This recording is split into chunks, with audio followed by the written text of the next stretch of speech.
முகமாக வெட்டி ஒரு பாம்பாக உரைத்த நல்ல கடலே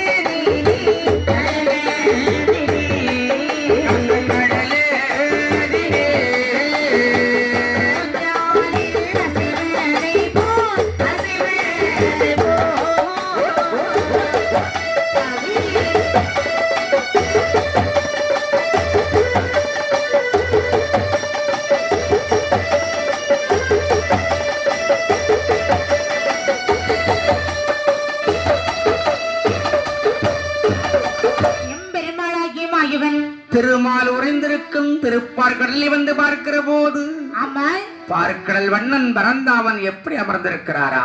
காலது வடக்காக கனகமுடி தெற்காக மேல் திசைக்கு முகமாக அப்படி மெத்தை ஒரு பாம்பாக ஆமா அறிந்தும் அறியாதவரை போன்று சரி தெரிந்தும் தெரியாதவரை போன்று ஆமா உயர்ந்த கடல் திரை மேலே சரி ஊஞ்சலிலே அசைவது போல் ஆமா பார்க்கடல் வண்ணன் அப்படி பள்ளி கொண்டு படுத்து உறங்குகிறாரா? பார்த்தான் தூங்கும் தூங்காமலும். அதாவது அண்ணே தூங்குறவனே எழுப்பிடலாம், சரி தூங்குற மாதிரி நடிக்கிறவனை எழுப்ப முடியுமா?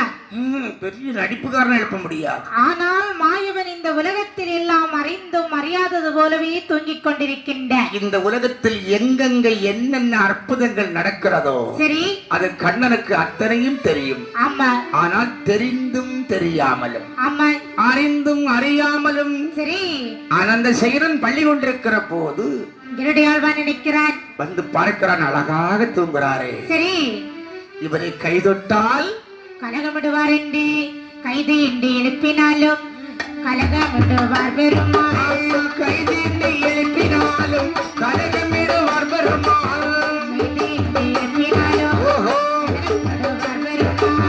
கலக்கிடுவார் கலக்கிடுவார் இன்னும் அவர் கலக்கிடுவார் என்று சொல்லுகிறார், என்று சொல்லுகிறார், என்று மொழி சொல்லுவார்.